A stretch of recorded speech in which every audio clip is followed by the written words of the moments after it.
Hi అండి. ఈరోజు భోగి పండుగది. నాదైతే పొద్దుగల బ్లాక్ అండి. ఇది భోగి పండుగ రోజుది.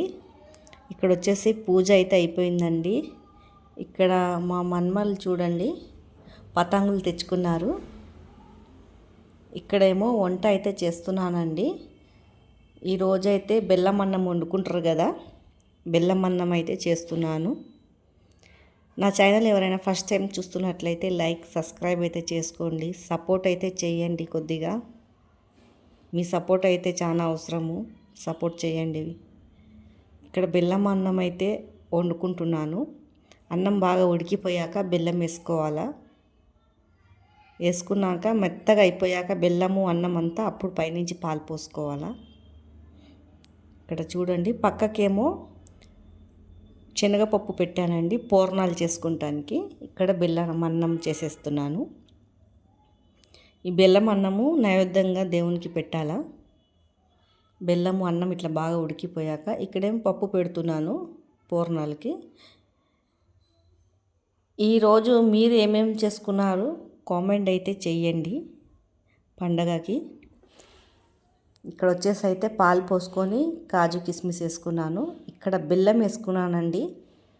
ఇది మెత్తగా ఇట్లా గట్టిగా అయిపోతుంది. పొయ్యి మీద పెట్టి జరసేపు పెడితే అప్పుడు చపాతీలకు బాగుంటుంది. ఇక్కడ వచ్చి కర్రీ ఏమో ఇది పన్నీర్ కర్రీ చేస్తున్నానండి. పన్నీరు ఆలు మటర్ చేద్దామని పన్నీర్ అయితే కోసుకున్నాను. మటర్ ఆలు అయితే తీసేసుకున్నానండి. అంతా పొట్టు తీసైతే పెట్టుకున్నాను. ఇది పొద్దుగాల నుంచి సాయంత్రం వరకైనా పని తీరలేదండి. ఇవాళ మొత్తం బట్టలు పిండుకొని అన్ని పని, పండగ పూట అయితే పని తీరదు అసలుకి. బయట ముగ్గులు అవన్నీ వేసుకునే వరకు చాలా టైం పట్టిందండి. ఇక ఆడవాళ్ళకు ఉన్నది పండగ రోజు అయితే చాలా అలసిపోతాము. ఇక్కడ వచ్చేసి అయితే పన్నీర్ ఫ్రై చేసి తీసేసుకోవాలా. ఇది అందరికి తెలిసిందే, తెలియని వాళ్ళకి చెప్తున్నాను. కొంచెం ఫ్రై చేసి తీసేసుకుంటే గట్టిగా ఉంటుంది, బాగుంటుందండి. నేనైతే ఇట్లా డీప్ ఫ్రై చేసేసి తీసేస్తా. తర్వాత ఆలు ఇప్పుడు మనం కూర ఎట్లా చేస్తామో అట్లనే చేసేయాలండి. ఉల్లిగడ్డలు అల్లం పేస్ట్ ఇవన్నీ వేసుకొని ఒక టమాటా అయితే వేసుకోవాలా. వేసుకొని మనకు రుచికి సరిపోయేంత సాల్ట్ వేసుకోవాలండి. చాలా హెల్తీగా ఉంటుంది మటరు ఆలు పన్నీర్ కూర అయితే. చపాతీలు వెంబడి తింటే చాలా బాగుంటుందండి. ఈరోజు భోగి కదా, నీస్ అయితే ఏం తినము. రేపైతే చేసుకుంటామండి.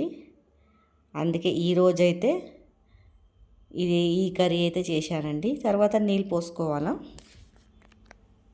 మంచి దగ్గర ఉడికిపోయాక పైనుంచి వేసుకోవాలండి పన్నీరు ఫ్రై చేసి పెట్టింది. జరసేపు పెడితే పన్నీర్కి ఉప్పు కారం పసుపు అనేది మంచిగా పడుతుంది. కొద్దిగా నీళ్ళు ఉన్నప్పుడు పోసుకొని కలుపుకోవాలి. దగ్గరకు వచ్చే వరకు మంచిగా ఉడికిపోతుందండి. చాలా టేస్టీగా ఉంటుంది ఈ కర్రీ, పన్నీర్ కర్రీ. ఇట్లా దగ్గరకు వచ్చేసాక కొత్తిమీర వేసుకోవాలండి. చాలా మంచిగా ఉంటుంది. మీరు కూడా ఒకసారి ట్రై చేసి చూడండి. ఇలాగా మీకు నచ్చినట్లయితే సబ్స్క్రైబ్ అయితే చేసుకోండి.